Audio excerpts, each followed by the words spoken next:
Okay, a very good evening to one and all. Hope my screen is visible and I'm audible to everyone. Please let me know in the chat box quickly. My screen visible, I am audible to everyone. Quickly, guys. Okay, so today we have to start with question number 111, right? We are done till question number 110, right? So let's talk about this question, and this is directly taken from your lectures of statistics, where you have a good hand on experience over what actually all these things are which have been mentioned. So it says arrange the following in terms of increasing range of values they can take. So they have given four things to us where we have to see that what is the maximum to minimum value it can ranges, and then we can arrange. So let's first go to these terms, that what is coefficient determination, sum of deviation about the mean, standard normal variate, and coefficient of correlation, right? So if you are well aware with the things, then you can easily sum it up. And there is a strong hint in this question that most of the people are aware that coefficient of correlation is having the value, right? And then sum of deviation about the mean is also having a value, which generally people remember that sum of deviation across the mean is always 0. So that's why it should be the first one to start, right? तो बाकी के options तो वैसे ही neglect हो जाते हैं, right? That should be the first one to start, and rest we can decide, because some of the deviation about the mean is always 0. We know that numerical proof is also available, and this question is in the previous year also. Let's have a look at these terms and then we'll come back to the question. The first, let's talk about the coefficient of determination, which is r square, right? So coefficient of determination, which is r square. The coefficient of determination, often noted as r square, represent the proportion of the variance in the dependent variable that is predictable from the independent variable, right? So it basically have the value between 0 and 1, right? So it is always have a value between 0 and 1 inclusive. R square is equal to 0 means that dependent variable cannot be predicted from the independent variable, and R square mean the model is perfectly fitting, right? So the range of expression says that the value ranges from 0 to 1. तो coefficient of determination का value 0 से 1 तक कहीं भी हो सकता है. Second option बहुत इजी था, that sum of deviation across the mean is sum of the deviation about the mean, the deviation data point x minus x bar, the sum of deviation about the mean is summation x minus x bar. A fundamental property of arithmetic mean is the sum of the deviation of all the observation from their mean is always 0. So it can always be 0 only, right? तो इसका तो 0 से ज़्यादा जाएगा नहीं कभी भी. Third, they have asked about standard normal variate, which is Z, right? So Z, you know that x minus mu upon sigma by root n, or what you call as standard error of mean, right? Then the third is Z1. तो Z1 का आपको पता है कि value जो है, the standard normal variate Z score is a random variable following the standard normal distribution, which is a mean 0 and standard deviation is 1, calculated as z is equal to x minus mu by sigma. ये सबको पता है z score कैसे calculate करते हैं, ये आपने किया भी होगा जब नॉर्मल कर्व की होगी. Theoretically, a standard normal variate can take any real value from negative infinity to positive infinity, while most of the value fall between, like we know that x plus minus 1 sigma plus minus 2 sigma plus minus 3 sigma. So the value will be like from the minus 3 sigma till 1 sigma, right? So if you go with this curve, you are well aware that it is having plus 1 sigma plus 2 sigma plus 3 sigma minus 1 sigma minus 2 sigma minus 3 sigma, right? And ideally speaking, it ranges from minus infinity till plus infinity, though most of the values fall between plus 3 sigma, but still इसका range जो होता है वो minus infinity से लेके plus infinity तक होता है, कर्व इधर तक जाता है ऐसे करके, right? So both the end it is minus infinity two plus infinity, but most of the जो डाटा सेट्स है वो 3 सिग्मा के अंडर अंडर में फॉल करते हैं, विच इज 99.7%. ये सबको पता है क्योंकि एक दूसरा क्वेश्चन भी इस पे आया था इस बार. right? So covering about 99.7% data, and there is a non-zero probability for the value, and the range is minus infinity to plus infinity, which is very big, right? Which is quite big. Then we have coefficient of correlation with us, which is small r, and the coefficient of correlation often denotes as r Pearson product, right? So it ranges from r is equal to -1, negative relationship, r is equal to +1, positive relationship, r is equal to 0, no relationship. So now we have everything on board, right? So sum of deviation about the mean is 0, coefficient of determination 0 to 1, coefficient of correlation -1 to 1. तो range कितना हो गया, 2 के आसपास आ गया, and standard normal variance minus infinity two plus infinity, वो जो आपका है बी, सबसे कम तो वही दिख रहा है बी मुझे, है ना? तो बी सबसे कम हो जाएगा, है ना?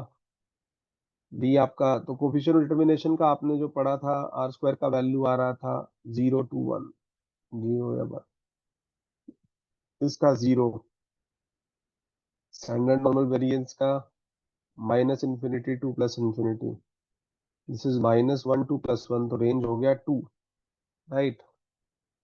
तो यहाँ पे आप देख सकते हैं कि सबसे ज्यादा तो इन्फिनिटी वाला होगा, तो then it is very simple, the fourth would be the best fit, B which is sum of deviation about the mean is 0, A which is coefficient of determination 1 तक जा सकता है maximum, then we have D coefficient of correlation which can go to 2, और उससे भी ज्यादा हो गया infinity.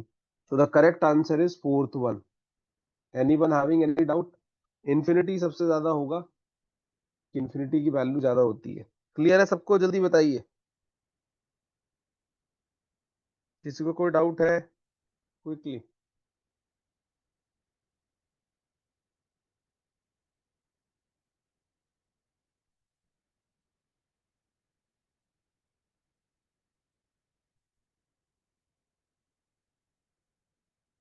क्लियर है जी? कोई डाउट हो तो बता दीजिए.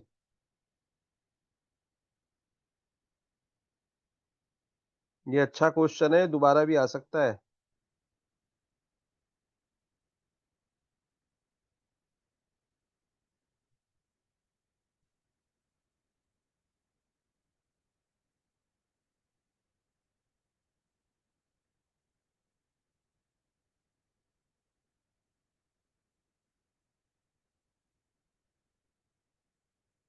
चलिए, तो इनको अच्छे से करके जाना, ये क्वेश्चन जो है ना, ये बहुत अच्छे क्वेश्चन है, मतलब ये किसी भी समय आपको दोबारा रिपीटिशन पे ला देंगे, इस तरह के क्वेश्चन है ये फर्स्ट टाइम इस तरह का क्वेश्चन आया है कि इनकी वैल्यूज को पूछा है उसने और चारों चीजें पूछना चाह रहा है कि बच्चे को अच्छा आइडिया है कि नहीं है एक्चुअली में. Next question is very simple. कल अब जब हम सॉइल पढ़ रहे थे तो हमने किया था कि जो न्यूमोनिक्स मैंने आपको बताया हुआ है कि रामचंद्र कह गए सिया से ऐसा कलयुग आएगा, हंस चुगेगा मोती तिनका, है ना, और कौवा मोती खाएगा, है ना, दाना तिनका किसके बेस में आएगा, हंस के बेस में. तो जो क्रो है उसकी वैल्यू ज्यादा होती है, मैंने आपको बताया था कल भी ये. तो ये क्वेश्चन तो बहुत ही सिंपल है कि crow is having more value in कलयुग देन हंस. बस इतने से ये हो गया था क्वेश्चन सॉल्व ना. C stands for carbon, right?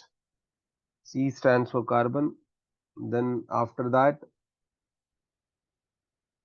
आपका क्या हो जाएगा, oxygen, hydrogen, nitrogen and sulphur. सबसे ज्यादा परसेंटेज वाले को कार्बन से मैच कर दीजिए. कर दिया कार्बन से मैच साहब, कार्बन से मैच कर दिया. उसके बाद वाले को ऑक्सीजन से मैच कर दीजिए, हो गया. उसके बाद वाले को हाइड्रोजन से मैच कर दीजिए 3 to 6%. उसके बाद वाले को नाइट्रोजन से, सल्फर है ही नहीं. तो A1 B2 C3 D4, ये तो स्ट्रेट फॉरवर्ड है. Correct answer is 1. ये आपकी बुकलेट का क्वेश्चन है डायरेक्ट, ठीक है? जो आप पूछते हैं कि कहाँ से आया, बुकलेट से आया सीधा. क्लियर है सबको? कल भी डिस्कस किया था मैंने 112. किसी को कोई डाउट है कि ह्यूमस या ह्यूमिक सब्सटेंस में कितना कितना होता है percentage of carbon, oxygen, hydrogen, nitrogen,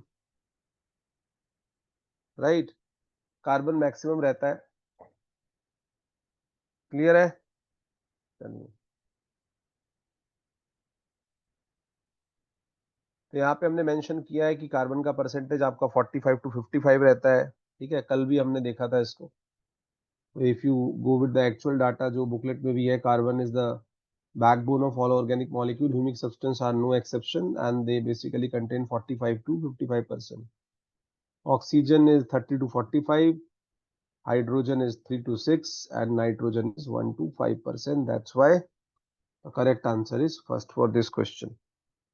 Now let's move to the next question, which is 113. Very good question. ये भी repeated question है, अगर देखा जाए तो जो correlation आती थी आपकी that arithmetic mean is greater than geometric mean is greater than harmonic mean, ठीक है, तो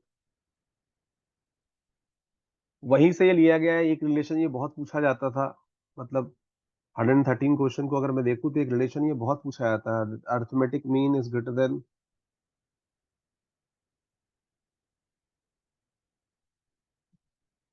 ज्योमेट्रिक मीन।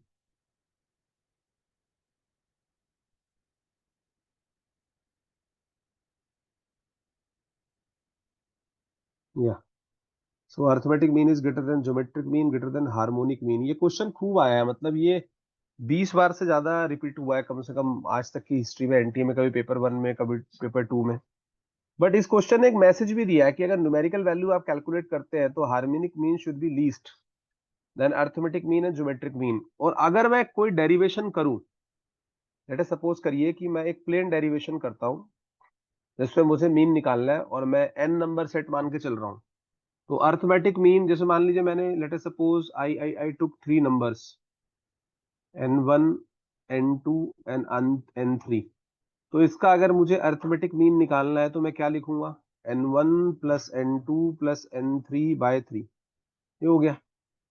सेम वे अगर मुझे इसका ज्योमेट्रिक मीन लिखना था गाइस, तो मैं क्या लिखूंगा, cube root of n1 into n2 into n3, right. ये दूसरा मेरा एक्सप्रेशन हुआ। मैं आपको ये समझाना चाह रहा हूँ कि अप्रोच कैसे चेक करनी थी, इसमें आपको नंबर पे जाना ही नहीं था।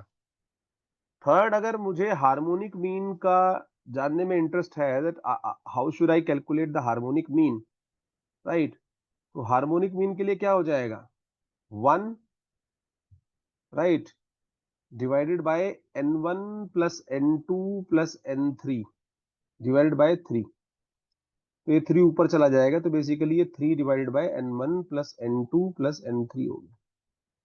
इस तरह का कुछ एक्सप्रेशन मेरे पास आ जाएगा, राइट।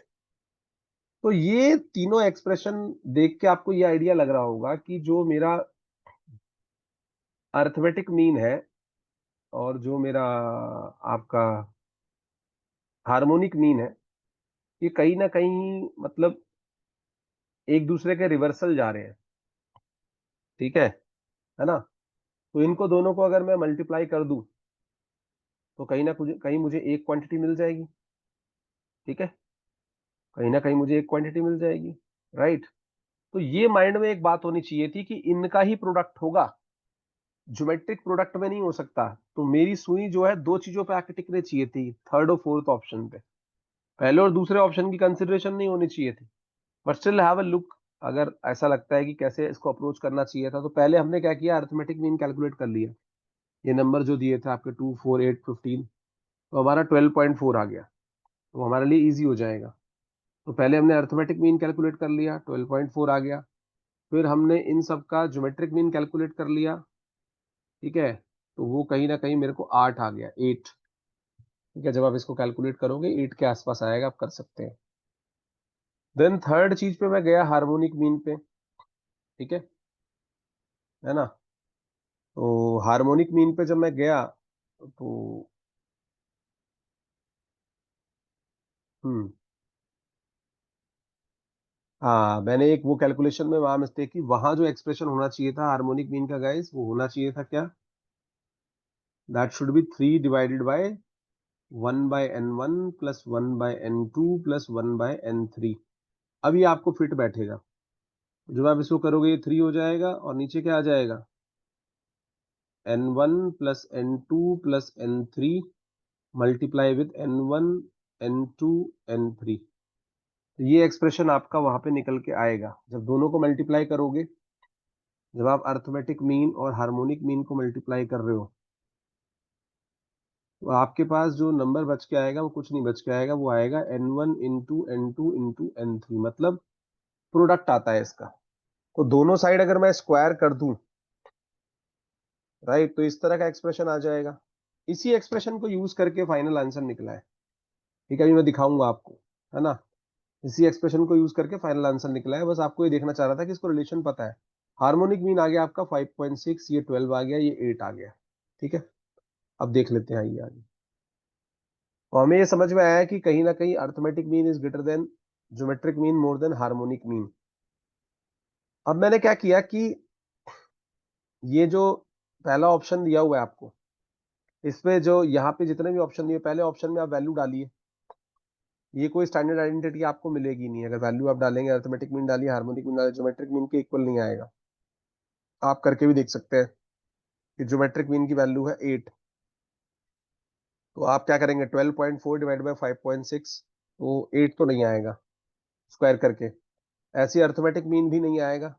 तीसरा एक्सप्रेशन जिस पे मैं बात कर रहा था, जो हमें देखना होता है कि लेना कैसे है, ठीक है, तो थर्ड एक्सप्रेशन पे जब आप पहुंचेंगे ना, तब वैल्यू एकदम करेक्ट आएगी डालते के साथ ही, कि जब आप डालेंगे that geometric mean is equal to always under root of arithmetic mean into harmonic mean.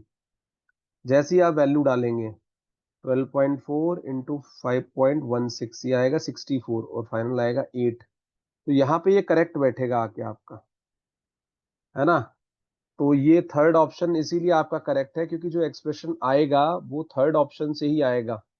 Fourth option भी करेक्ट नहीं बैठ रहा है। ठीक है, तो इसको आप याद भी कर सकते हैं कि एक रिलेशनशिप और होता है। ये रिलेशनशिप तो होता ही है कि अगर डाटा सेट सेम है तो arithmetic mean is greater than equal to geometric greater than equal to harmonic. एक रिलेशनशिप और होता है which should always be remembered by you, which is that geometric mean, which is we consider to be the last one। तो geometric mean को अगर मैं square कर देता हूं, that should ideally be equal to arithmetic mean into harmonic mean. ये ध्यान रखना आप, ठीक है।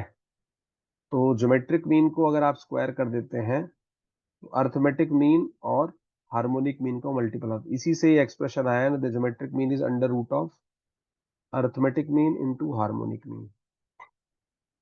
ठीक है, क्लियर है सबको? ये जल्दी बताइए, ये एक्सप्रेशन भी याद रखना, ये काम आ सकता है क्योंकि इस प्रूवन आइडेंटिटी का फायदा उठा के टीचर ने क्वेश्चन फ्रेम किया है। वरना ये लंबा सिस्टम हो जाएगा, आप सारी वैल्यूज निकालोगे, पुट पुट करके देखोगे। तो इससे अच्छी ट्रिक है कि मैं रिलेशनशिप ही याद कर लूं, that geometric mean is under root of arithmetic mean and harmonic mean. ठीक है, ये आपको ध्यान रखना है ना। हम्म,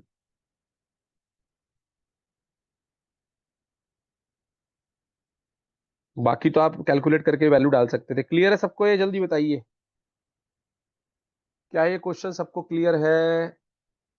क्वेश्चन नंबर 113, जल्दी से बता दो भाई।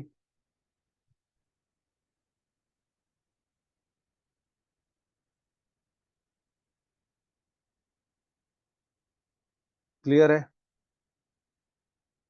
चलिए आगे चलते हैं हम लोग। ये अच्छा क्वेश्चन था, टू बी वेरी फ्रैंक, मतलब माइंड को चेक करने के लिए। 114, ये भी पुराना क्वेश्चन है और कई बार ये आ चुका है, गेट के पेपर में भी आ चुका है, नेट में भी आ चुका है। इसमें कुछ था नहीं क्वेश्चन में 114 में। बहुत इजी क्वेश्चन की कैटेगरी में मैं इसको रखूंगा, टफ क्वेश्चन नहीं है। It says in which component of life cycle analysis is the flow of material is quantified.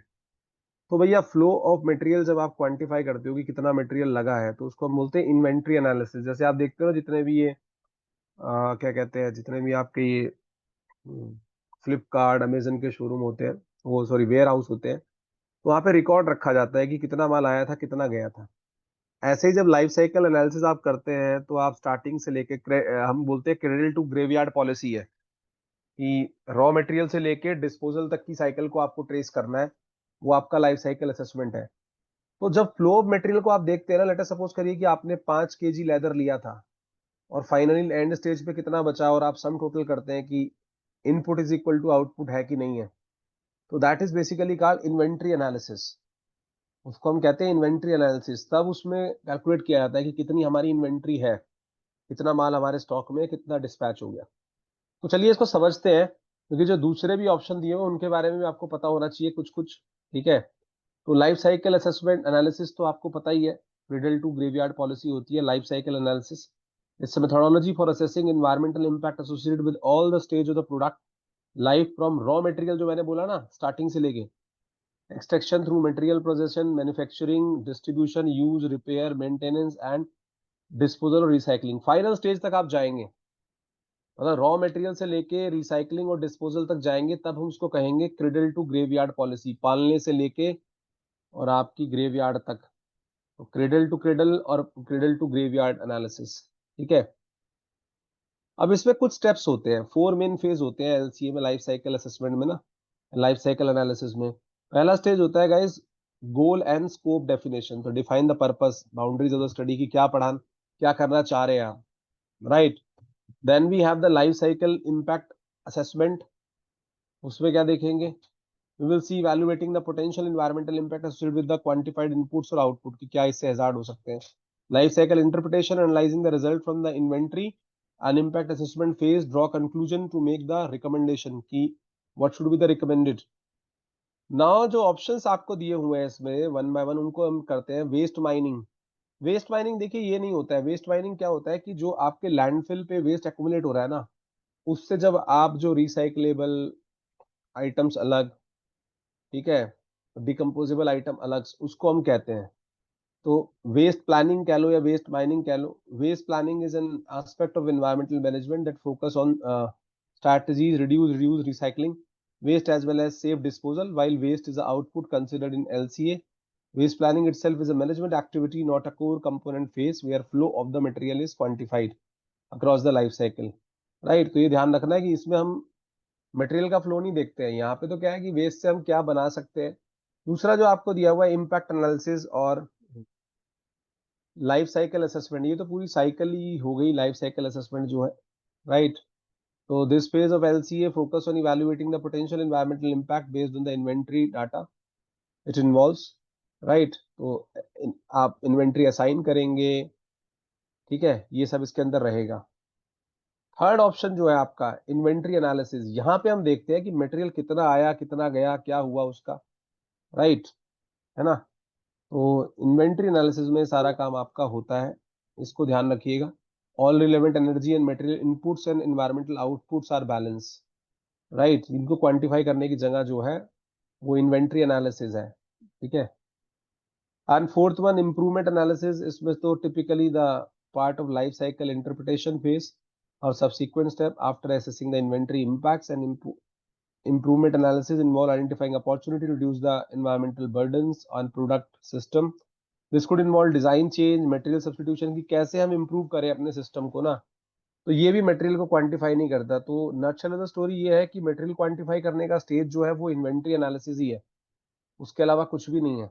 So the correct answer here will be inventory analysis which is option number 3। Correct answer is inventory analysis which is option number 3। Is that clear to each and everyone? 114 inventory analysis क्यों लिया है भाई, समझ में आ रहा है सबको? जल्दी बताइए, जल्दी से, अरे बताओ भाई। देखो मैं बताता हूँ आपको, एक्चुअली क्या होता है, जितना आप कच्चा माल लेते हैं, ठीक है, जितना आप कच्चा माल लेते हैं कोई चीज बनाने के लिए, तो लास्ट में ये तो देखोगे ना, मान लो आप 5 किलो मैदा लेके आए और आपके 5 किलो मैदा से 100 गुलाब जामुन बनते हैं और आपने 50 ही बनाए, तो फाइनली आपको ये पता होगा ना कि मेरे पास आधा मैदा अभी बड़ा होगा, राइट। वो आपने कैसे कैलकुलेट किया, क्योंकि आपको पता है कि 5 किलो मैदा से 500 गुलाब जामुन बनते हैं, ठीक है। तो ये जो आप कैलकुलेशन करते हैं, ठीक है, लाइफ साइकिल एनालिसिस में, इसको हम बोलते हैं फ्लो ऑफ मटेरियल, कि जितना आया था उतना एग्जिट हुआ कि नहीं है। जैसे मान लीजिए आपके पास अगर अकाउंट में है 50,000 रुपए, 20,000 आपने खर्च कर दिए, तो आपको क्या पता है फ्लो ऑफ मटेरियल क्या है, 30,000 should be remaining because input and output should be equal. तो इसका मतलब ये है, अब समझ में आ रहा है प्रिया पाठक को कि क्या देखना था? हाँ, कि इनपुट और आउटपुट जो चेक करते हैं हम किसी भी मटेरियल का किसी मैन्युफैक्चरिंग यूनिट के अंदर, वो हम इन्वेंट्री एनालिसिस स्टेज पे करते हैं कि जितनी इन्वेंट्री मेरे पास आई थी उतनी, और जितनी चली गई उसके बाद बची हुई सेम है कि नहीं है, इसीलिए तो इतने लोग लगे होते हैं वहां पे। ठीक है, कि स्टॉक चेक करो, उसको आप कहते हो ना कि स्टॉक मैच कर लो, तो स्टॉक मैच ही है ये, और कुछ नहीं है। ठीक है, आगे चलते हैं भैया अगले क्वेश्चन पे। ये तो आपके रजिस्टर में से लाइनें लिख दी हैं भैया। बुकलेट की लाइनें हैं, रिपीटेड क्वेश्चन है, मल्टीपल टाइम्स आ चुका है। देखो मैं इसको ऐसे ही नेगेट करता हूँ, रीजन हमने सारे नीचे लिखे हुए हैं, और आप मेरे साथ चलना वन बाय वन, तो आपको खुद ही ये क्वेश्चन समझ में आ जाएगा, क्योंकि ये प्रीवियस ईयर का भी क्वेश्चन है। ठीक है, देखते हैं फटाफट से। 115 कहता है choose the correct statement about ozone in the atmosphere. जो करेक्ट स्टेटमेंट है वो आपको चूज करनी है। ठीक है, अब एक बात बताइए, आपको जब मैं पढ़ा रहा था तो मैंने बताया था कि NO basically decrease the concentration of ozone and NO2 helps in the formation of ozone. तो जो ओजोन का कंसेंट्रेशन आपके ट्रोपोस्फेयर में वो डिपेंडेंट है NO-NO2 रेशो पे। ये तो बिल्कुल सही है, that ozone steady state in troposphere depends on NO and NO2 ratio. ये बिल्कुल सही स्टेटमेंट है, इसमें कुछ भी गलत नहीं है। ठीक है, अब दूसरी लाइन आप पढ़ो। दूसरी लाइन एग्जैक्टली कहां गड़बड़ हो गई? 1% increase in the overhead ozone is expected to result in increase of 2% UVC at ground level। ये गलत है, ये UVC के बजाय UVB होना चाहिए था। यहां पे इन्होंने गलती कर दी। मैंने आपको लाइन में लिखी हुई दिखाई है, आपकी बुकलेट में लिखी हुई है that 1% decrease in the stratospheric ozone will have 2% more UVB. हाँ, सी तो आता ही नहीं है, बिल्कुल सही बात है। तो यहाँ पे 2% मोर यूवीबी होना चाहिए था, इसलिए ये गलत है। यहाँ पे यूवीबी होना चाहिए था, तो ये हो गया आपका गलत, ये वाला स्टेटमेंट। अगले स्टेटमेंट में आते हैं, आराम से पढ़ेंगे तो हो जाएगा। Ozone depleting potential is calculated with reference to CFC 111। ये भी गलत है, क्यों? ओजोन डिप्लीटिंग पोटेंशियल है ODP जो मैंने आपको पढ़ाया है वो कैलकुलेट होता है CFC 11 के रिस्पेक्ट में, और आपको पता भी है उसका ODP होता है 1। ठीक है, हाँ, तो इसलिए गलत हो गया।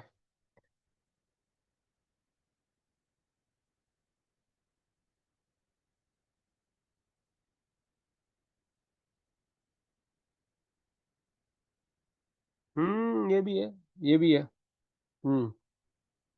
तीसरा देखिए, तीसरा स्टेटमेंट कहता है halons do not cause catalytic destruction of ozone in stratosphere. भैया वो तो करते हैं, वो क्यों नहीं करेंगे? हेलोन में तो ब्रोमीन रेडिकल भी है, क्लोरीन रेडिकल भी है, वो तो करेगा।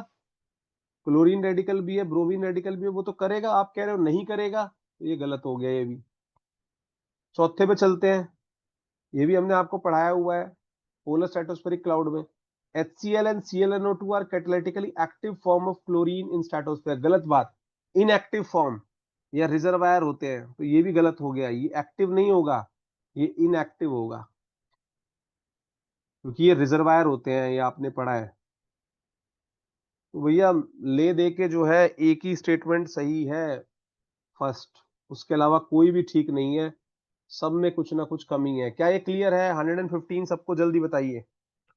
एक्सप्लेनेशन सारा नीचे हमने अटैच किया हुआ है, पर मैंने आपको बता दिया शॉर्ट में, क्योंकि आपने पढ़ा हुआ है सारा। ये सारा एक्सप्लेनेशन हमने अटैच किया हुआ है, ऐसा नहीं है एक भी पॉइंट जो छूटा हो।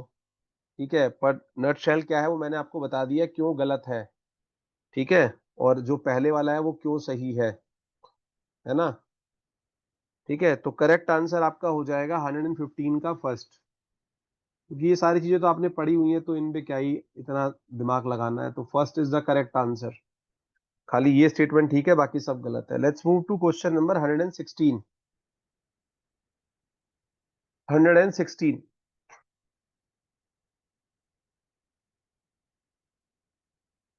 ये तो बड़ा ही सिंपल क्वेश्चन है भाई। ठीक है, ये जो आपको अगर मैं हाइड्रो पावर प्लांट का डायग्राम आप देखोगे, और ये दिया भी हुआ है वैसे, ये GD राय में डायग्राम भी लगा हुआ है इसका ना। Question number 116, in hydro power plant use pipes that deliver water to the turbine जो पाइप टरबाइन को वाटर डिलीवर करते हैं, उसका टरबाइन घूमता है और एनर्जी बनती है, उनका नाम होता है पेनस्टॉक। ये ध्यान रखना आप, उन्हें पेनस्टॉक कहते हैं। हेड आपको पता है, जिस हाइट पे आपका वाटर स्टोर होता है, रिजर्वायर जहां वाटर स्टोर होता है, ठीक है। एक टर्म और दी हुई है आपकी सिलवे, उसको भी देख लेते हैं हम। बाकी इसमें कुछ था नहीं क्वेश्चन में, आप आइडिया ले सकते हैं, तो फिर भी हम देख लेते हैं कि क्या क्या होता है, ठीक है, क्योंकि ये कंप्लीट थ्योरेटिकल क्वेश्चन है ना। तो hydro power plant generate electricity by harnessing the energy of flowing water, ये तो आपको मैंने पढ़ाया हुआ है। हाइड्रो पावर में हेड क्या होता है, ये भी मैंने आपको बताया। Hydro power head refers to the vertical distance between the water surface in the reservoir and the point where the water hits the turbine. तो जितनी हाइट है उसको हम हेड कहते हैं। It essentially the high difference that create the potential energy of the water. Higher the head generally mean more potential energy and thus more power generation capacity, and it is a measure of the potential energy, not a physical pipe, right? तो आपका जो head होता है, क्योंकि कल भी मैंने आपको बताया था कि जो हाइड्रो पावर प्लांट है, ठीक है, उसमें मैंने कल आपको बताया था कि भाई एनर्जी जो निकालनी है, क्वेश्चन मैंने दिखाया भी था आपको कि जो हाइड्रो पावर प्लांट रहता है उसमें एनर्जी का आपको आइडिया होना चाहिए, ठीक है, स्पेसिफिकली कैलकुलेशन का, ठीक है ना। तो हाइड्रो पावर जो एनर्जी की कल कैलकुलेशन हमने देखी थी,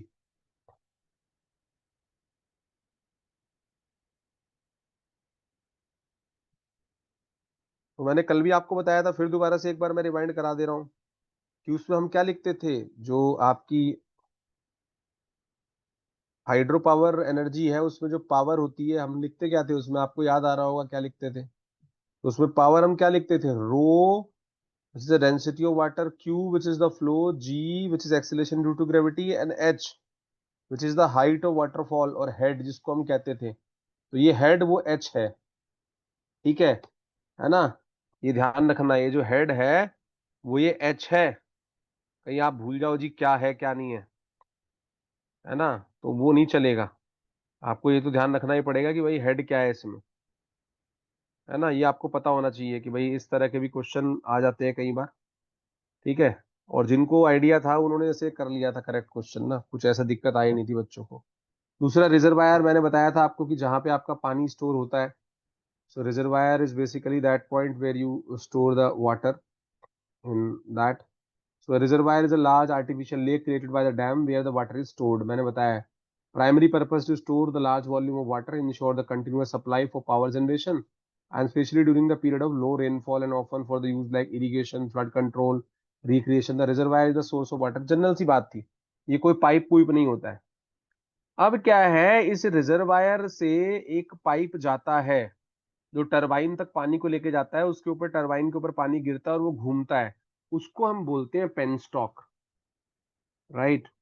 तो a penstock is a large enclosed conduit or pipe that transport water under pressure from the reservoir to forebay, a small reservoir at the end of the canal tunnel acting as a surge tank to the turbine in a hydroelectric power plant, and the pipe are designed to withstand high pressure and minimize the losses of water rushes down to spin turbine, and they are indeed the huge pipe that deliver the water to the turbine। तो correct answer यहाँ पे penstock होना चाहिए था। एक term और है, spillways क्या होते हैं।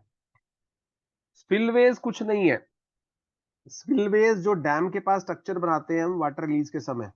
अ spillway is a structure built into the dam to release the excess of water from the reservoir when the water level rises above a safe limit, कि भाई ज्यादा हो रहा है डैम में पानी, छोड़ना ही पड़ेगा वरना डैम ब्रेक कर जाएगा। तो वो जो डिवाइस हम बनाते हैं, आप देखते हैं ना उसमें, जैसे आपने पुष्पा मूवी देखी हो कि डैम के गेट बंद कर दो, ठीक है, डैम के गेट खोल दो, तो वो जो रोकने के लिए लकड़ी को बंद किया जाता है, वो एक तरह से स्पिलवे है। So typically during the heavy rainfall or snowmelt, the prevent the dam from being overtopped, which could lead to structural damage or failure. It is safety release mechanism, not a conduit pipe. तो safety के लिए होता है spillway, कि access पानी जो है उसको निकालने के लिए आप उसे खोल दो तो पानी निकल जाएगा, वरना कोई बात नहीं। तो आंसर तो इसका आपका आ गया पेनस्टॉक, और नॉर्मली क्वेश्चन था ये, इसके लिए बहुत हाई फाई हाइड्रो पावर पढ़ा होने की जरूरत नहीं। Correct answer for 116 is penstock. Clear है सबको, जल्दी बताइए, फटाफट से बताइए भैया, टाइम नहीं लेंगे ज्यादा। तसल्ली से करने का मीनिंग यही है कि आप लोग अच्छे से इसको पढ़ें सोल्यूशन को, and you take advantage in the exam on 25th। ठीक है, हमारा पर्पस ये है ना।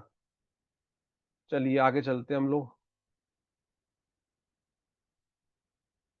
Let's go to 117। ये भी आपके लिए आसान है यार, इसमें क्या ही है इस क्वेश्चन के अंदर।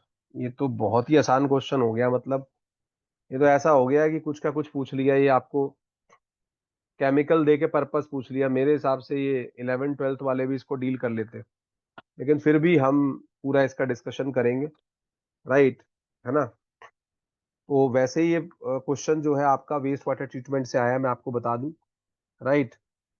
तो जब मैं आपको पढ़ा रहा था वेस्ट वाटर ट्रीटमेंट, तो मैंने आपको बताया था वी यूज कोगुलेंट और फ्लोकुलेंट।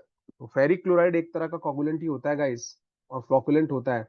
तो मैं तो आपकी जगह होता तो मैं तो सीधा पकड़ लेता, फेरिक क्लोराइड है, चल भैया फोर्थ पे, added to aid the coagulation of particle before sedimentation. तो मैं तो इसको पकड़ लेता फटाक से कि फेरिक क्लोराइड तो भाई कोगुलेंट है। तो A4, देखो कितना अच्छा, मतलब कोइंसिडेंट है कि एक ही ऑप्शन है जिसमें फोर्थ है ये। तो बाकी के ऑप्शन तो आपके लिए इरिलेवेंट हो जाएंगे उस समय एग्जाम में, इनका तो कोई मीनिंग ही नहीं है, क्योंकि मैं 100% श्योर हूं इस ऑप्शन पे। तो ये भी गया, ये भी गया। तो अगर सिर्फ आपको इतना पता है कि फेरिक क्लोराइड एक कोगुलेंट है, तो बाकी सारी फील्ड अपने आप साफ हो गई, आपको जरूरत ही नहीं है। उसके बाद आपको ये भी पता है, ठीक है, कि जो आपका ऑक्सीजन है वो भी ऐड होता है एक्टिवेटेड स्लज प्रोसेस में जब हम सेकेंडरी ट्रीटमेंट कराते हैं। दूसरा हिंट ये था जो आसान था, ठीक है, जो आसान था मतलब जो डिफिकल्ट नहीं था, that D which is oxygen goes to first, added to waste water during activated sludge treatment to promote the microbial growth. जहां पे आप ग्रो कराते थे, इसमें मैंने दिखाया भी है कि एरेशन टैंक है ये, ऑक्सीजन जा रही है, वहां पे बायोफिल्म है। तो ये चीजें अगर आपको पता होती है ना, आपका काम बड़ा आसान हो जाता है कि कोई एक या दो चीज ऐसी है जो 200% श्योर हूं मैं जिसपे। फिर आपका जो बी है calcium hydroxide, that is used in soda lime process. ये भी बड़ा फेमस 11th 12th की एनसीईआरटीज में लिखा हुआ है, the calcium hydroxide is used in soda lime process for removal of hardness. ठीक है, हार्डनेस के रिमूवल के लिए इसको हम सोडा लाइम प्रोसेस में यूज करते हैं। ठीक है जी।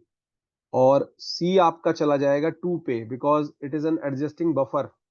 जो CO2 है आपका, इसको बफरिंग एक्शन के लिए हम यूज करते हैं। तो CO2 is added to lower the pH after chemical precipitation in soda lime process. तो ये आसान ही था, ये क्वेश्चन कोई टफ क्वेश्चन नहीं था। दो भी अगर पता होते ना फेरिक क्लोराइड और ऑक्सीजन के बारे में, तो भी इसको जीत लेता। इवन फेरिक क्लोराइड पता होता तो भी जीत जाते आप। तो the correct answer here would be fourth.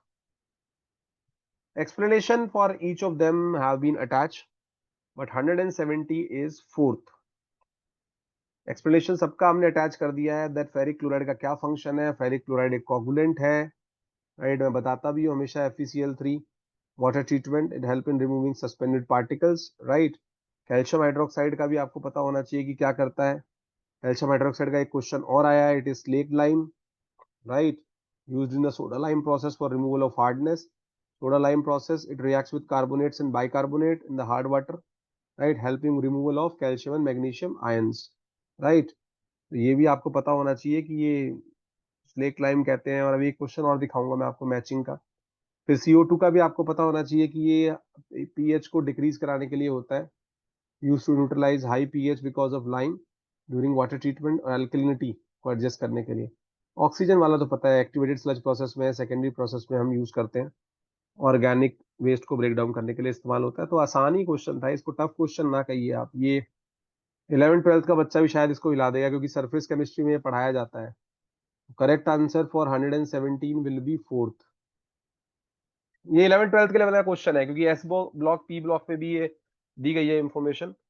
तो वहां कैल्शियम हाइड्रोक्साइड और CO2 का प्रॉपर यूज एक्सप्लेन है, बट आपके लिए हिंट फेरिक क्लोराइड और ऑक्सीजन था, जिसने उन्हें क्या। और मेरी बात को याद रखना इस बार भी आप, अगर आपको 200% कॉन्फिडेंस है ये तो यही होता है, और एक ही ऑप्शन में वो है, तो आपको चूकना नहीं है।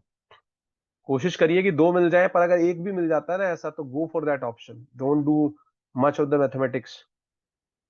कमिंग टू क्वेश्चन नंबर 118, ये भी रिपीटेड क्वेश्चन है।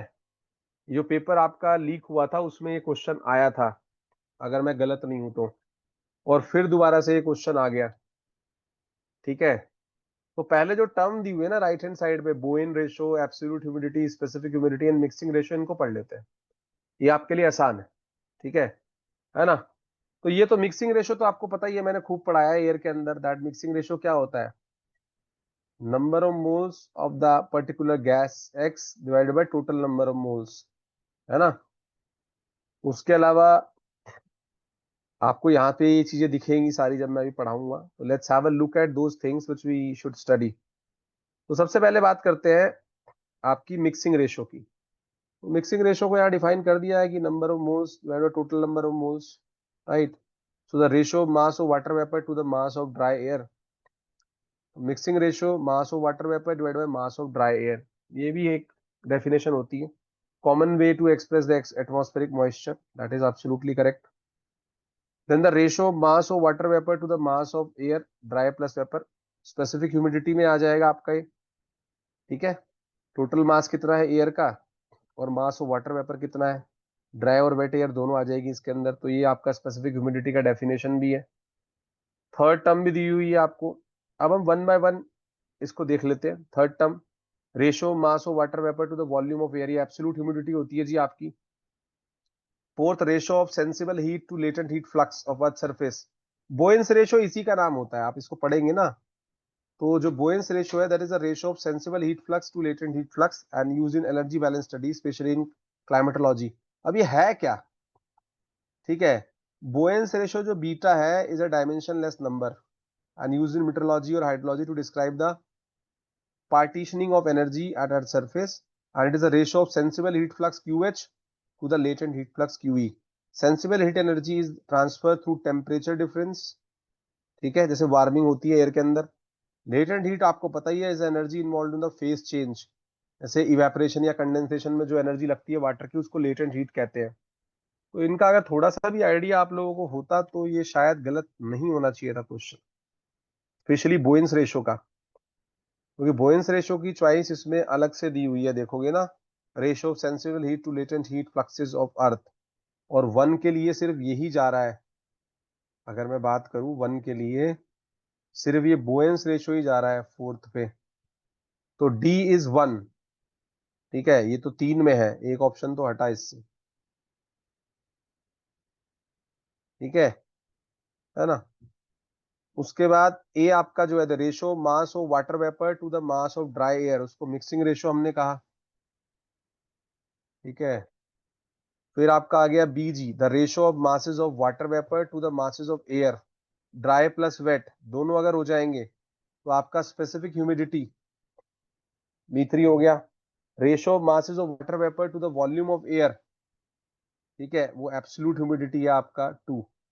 तो ये ध्यान रखना है थोड़ा सा, इस पर डेफिनेशनल एस्पेक्ट ही है, कुछ बड़ा तो है नहीं। जिसको डेफिनेशन करेक्ट पता है वो जीत जाएगा, जिसको नहीं पता है वो भैया साइड ऑन हो जाएगा। तो 118 इज फोर्थ। क्लियर है सबको, ज्यादा इसमें दिमाग नहीं लगाना है, सिंपल डेफिनेशंस आपको पता होनी चाहिए इन चीजों की। ठीक है, और ये सेकंड टाइम रिपीट हुआ है क्वेश्चन, तो वी कैन एक्सपेक्ट कि अगली बार कुछ ऐसा हो सकता है कि match the following, right. Clear है सबको, जल्दी बताइए। 118 में कोई डाउट है किसी को? सिर्फ डेफिनेशन से मैच करना है, नथिंग इज लाइक बहुत ज्यादा टिपिकल क्वेश्चन नहीं है। आगे चलते हैं 119। देखो ये क्वेश्चन आपका सोलर एनर्जी से आया है, सोलर एनर्जी तो नहीं, एनर्जी से आया है, लेकिन अच्छा क्वेश्चन है, मैं आपको बता दूं। ठीक है, अच्छा क्वेश्चन है ये बहुत, मतलब फर्स्ट टाइम इस तरह का क्वेश्चन उन्होंने दिखाया है अपना, जिसे कहते हैं जलवा। ठीक है, वैसे है तो इसके अंदर कुछ नहीं, आपको थोड़ा मेंटली स्ट्रांग होकर चलना था इसमें। ठीक है, मेंटली स्ट्रांग होके चलने का मतलब क्या है, पहली बात तो आप ये मान लीजिए कि ना तो फोटोसिंथेसिस और ना ही सोलर सेल, इनकी एफिशिएंसी बहुत ज्यादा नहीं हो सकती है। ये सबको पता है, सोलर सेल की एफिशिएंसी आपको पता है 6 to 12% के आसपास है। ठीक है, प्रैक्टिकल और थ्योरेटिकली जो है 45 से 50% हम क्लेम करते हैं, है ना। ये आपको सबको पता है। तो एक बात तो मेरे पास एश्योर थी कि भाई ये जो ऑप्शंस दिए हुए हैं इनमें सोलर सेल तो बड़ा फिजड्डी सा है। Arrange the energy conversion process in the following in order from the least to the most efficient, कि सबसे कम एफिशिएंसी किसकी है और सबसे ज्यादा एफिशिएंसी किसकी है। अब देखो फोटोसिंथेसिस और सोलर सेल तो जो है वो लीग में है ही नहीं, ठीक है, क्योंकि वो दोनों ही नेचुरल प्रोसेस का पार्ट है। वहीं electric generator, aircraft jet engine और इलेक्ट्रिक हॉट वाटर हीटर ये अलग कैटेगरी में है, ठीक है। ये आपको मतलब मेंटली इसको कैसे डिस्टिंग्विश करना था, आपको दो पार्ट बना लेने थे कि भाई सबसे कम में तो मेरे हिसाब से फोटोसिंथेसिस या सोलर सेल ही होना चाहिए, ठीक है, माइंड में चलना चाहिए था, और उसमें भी फोटोसिंथेसिस सबसे कम होना चाहिए था, क्योंकि वहां पे तो कुछ भी इन्वॉल्व नहीं है इंटरवेंशन। तो एफिशिएंसी बढ़ेगी कैसे, जो नेचर ने दे दी, और फिर भी हम देखते हैं जो डाटा हमारे पास है कितनी कितनी है। तो इलेक्ट्रिक वाटर हीटर जो आपके घर में लगा होता है, ठीक है ना, तो जिसको आप अगर कहें हम कि गीजर, भी दूसरी टर्मिनोलॉजी में हम कह सकते हैं कि गीजर एक तरह की डेफिनेशन हो गई है ना। तो या फिर आप कह लीजिए कि इलेक्ट्रिक केटल जिस कैपेसिटी से चलती है, गीजर चलता है जिस कैपेसिटी से, वो कैपेसिटी की बात कर रहा है। तो कन्वर्जन तो हमें पता चल गया, इलेक्ट्रिक एनर्जी हीट एनर्जी में कन्वर्ट हो रही है, उससे हमें लेना देना नहीं है। Electric water heater are generally very efficient at converting electrical energy into heat and then warms the water. आप देखते हैं 15 मिनट में जो पानी एकदम गर्म हो जाता है, तो टिपिकली 90 से 99% के आसपास इसकी एफिशिएंसी होती है। The main loss are radiative heat loss from the tank and pipe. तो खाली हीट लॉस कहाँ से है, जो सप्लाई पाइप होता है वो गर्म रहते हैं जहां तक जाएगा। तो इसकी हो गई 90 to 99%, ठीक है। ये आप मतलब पेन डाउन करते रहिएगा कि भाई किसकी कितनी है। इसको आप इलेक्ट्रिक हीटर या अपने घर में जो गीजर लगा हुआ है उससे भी इक्वेट कर सकते हैं, ठीक है। आगे चलते हैं, फोटोसिंथेसिस की बात कर लेते हैं। फोटोसिंथेसिस नेचुरल प्रोसेस है भाई साहब, इसकी एफिशिएंसी कभी भी दुनिया में 2-3% से ज्यादा नहीं हुई है, क्योंकि ये नेचुरल प्रोसेस है। तो फोटोसिंथेसिस में सोलर लाइट आपकी केमिकल एनर्जी में कन्वर्ट होती है, ग्लूकोज या बायोमास में, ये क्वेश्चन आ सकता है। Natural photosynthesis is remarkably inefficient in terms of the converting solar energy into stored chemical energy. Maximum theoretical efficiency is around 11 to 13%. ये theoretical है, but actual efficiency in the plant are much lower due to the various factors like light intensity, CO2, temperature, and specific photosynthetic pathway. The typical efficiency for converting total solar radiation into the biomass are generally 0.1 to 2 to 3%. तो ये तो बहुत ही कम हो गया, 0.1 से लेके 2-3% के आसपास तक ही जा पाता है भैया, इससे ज्यादा जा नहीं पाता ये। फोटोसिंथेसिस तो सबसे पीछे रह गया, नेचुरल है, ठीक है, क्योंकि इसमें बढ़ाने का हमारे पास कोई टेक्निक तो है ही नहीं। उसके बाद सोलर सेल आते हैं, मैंने उस दिन भी आपको बताया था, सोलर सेल या फोटोवोल्टाइक सेल। तो आप मान के चलिए 6 to 12% हम क्लेम कर, एक्चुअल होती है प्रैक्टिकल, और वैसे 45 to 50%। तो photovoltaic cells, solar energy to light electric energy, the efficiency of solar cell varies significantly depending upon the technology. Commercial silicon panel typically 15 से 22%, चलो मैंने मान ली कि 15% के आसपास है, ठीक है, 15 से 22%। फिर आपका आ गया जी इलेक्ट्रिक जनरेटर। इलेक्ट्रिक जनरेटर में भी कुछ लॉसेस होते हैं, ठीक है, जो चलते हैं ना आपके गांव में शादियों में। अब सिटीज में तो बंद कर दिए हैं डीजल वाले जनरेटर जो है, लेकिन इलेक्ट्रिक जनरेटर में भी थोड़ी सी लॉसेस होते हैं। मैकेनिकल एनर्जी टरबाइन की कन्वर्ट होती है into electric energy, and large scale electric generator are highly efficient. They can convert mechanical energy into electrical energy with efficiency around 85 to 95। तो ये लेकिन फिर भी आपका उतना नहीं है जितना इलेक्ट्रिक हॉट वाटर हीटर था। तो ये आपका हो गया 85 से 95% के आसपास, ठीक है। लास्ट में आपका आता है ऑटोमोबाइल इंजन या एयरक्राफ्ट जेट इंजन, क्योंकि भाई उसमें भी तो लगा होगा ना इंजन ही। जैसे अभी वो एयरक्राफ्ट क्रैश किया है तो इंजन ही तो बैठ गए ना। तो इसमें क्या है, automobile engine, internal combustion engine, या फिर आप कह लो जी एयरक्राफ्ट जेट इंजन, ठीक है। Chemical energy of the fuel to mechanical energy. Internal combustion engine are relatively inefficient. A significant portion of the energy in the fuel is lost as heat through the exhaust and cooling system. Gasoline engine system typically have a peak efficiency of 20 to 35%। ये मान के चलिए diesel engine की होती है करीबन 40 से 45% के, थोड़ी सी ज्यादा होती है इनसे, ठीक है। तो मैं मान लेता हूँ कि 20 से 40% टोटल इनकी एफिशिएंसी है। तो ये आ गए 20 से 40। तो बस आप अरेंज कर लेंगे, इसमें इसमें तो कुछ है ही नहीं। अब now now we can easily arrange कि कौन कहाँ है, आपको आइडिया हो ही गया। बस में सबसे अच्छा हिंट था कि सोलर और फोटोसिंथेसिस सबसे पीछे है, तो बी और सी को सबसे पीछे रखना है, सबसे आगे आपका ए रहेगा। इलेक्ट्रिक हॉट वाटर हीटर, उसके बाद आपका आएगा electric generator which is D. ठीक है, तो अगर मैं अरेंज करना स्टार्ट करता हूं तो it will fit somewhere on fourth. तो ये डाटा के साथ आपको पता होना चाहिए। क्लियर है सबको? 119 क्यों हमने ऐसा किया? हिंट यही था कि फोटोसिंथेसिस और सोलर सेल कम है क्योंकि वो नेचुरल है, दोनों ही सोलर एनर्जी से चल रहे हैं। ठीक है, तो ये ध्यान रखना होता है कि क्वेश्चन को पकड़ना कहाँ से। अगर मुझे बहुत ज्यादा भी आइडिया नहीं है, ये भी मैन्युफैक्चर्ड क्वेश्चन है, कोई बच्चा इसको पढ़ के नहीं गया होगा। ठीक है,